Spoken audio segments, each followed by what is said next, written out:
বরিশালের গৌরনদীতে যথাযোগ্য মর্যাদায় জাতীয় বিপ্লব ও সংহতি দিবস উদযাপন করেছে বাংলাদেশ জাতীয়তাবাদী দল বিএনপি। শুক্রবার ৭ নভেম্বর বিকেলে সরকারি গৌরনদী পাইলট মাধ্যমিক বিদ্যালয় মাঠে এ উপলক্ষে বর্ণাঢ্য জনসভা অনুষ্ঠিত হয়। সভায় সভাপতিত্ব করেন বিএনপি চেয়ারপারসন বেগম খালেদা জিয়ার রাজনৈতিক উপদেষ্টা ও বরিশাল ১ গৌরনদী আগলঝির আসনে মনোনীত প্রার্থী এম জহির উদ্দিন স্বপন। তিনি বলেন, আগামী জাতীয় নির্বাচন বাংলাদেশের গণতন্ত্র পুনরুদ্ধারের জন্য একটি গুরুত্বপূর্ণ সুযোগ। জনগণ পরিবর্তন ও ন্যায় বিচার চায়, আমরা সেই আন্দোলনে আছি এবং থাকব। প্রধান অতিথি বিএনপির যুগ্ম মহাসচিব আন্তর্জাতিক হুমায়ুন কবির বলেন, দেশের ভবিষ্যৎ নির্ভর করছে একটি সৎ ও গ্রহণযোগ্য নির্বাচনের উপর। জনগণের ভোটাধিকার ফিরিয়ে আনতেই বিএনপি লড়ছে।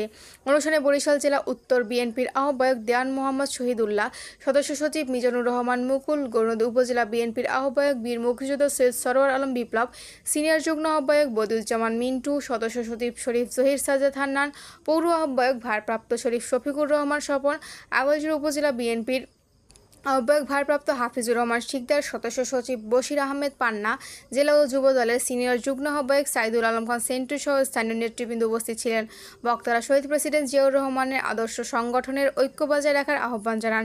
গৌরনদী ও আগলঝিরা উপজেলা পৌর ও অঙ্গ সহযোগী সংগঠনের যৌথ উদ্যোগে অনুষ্ঠানটি নিউজ ডেস্ক লাবিবা।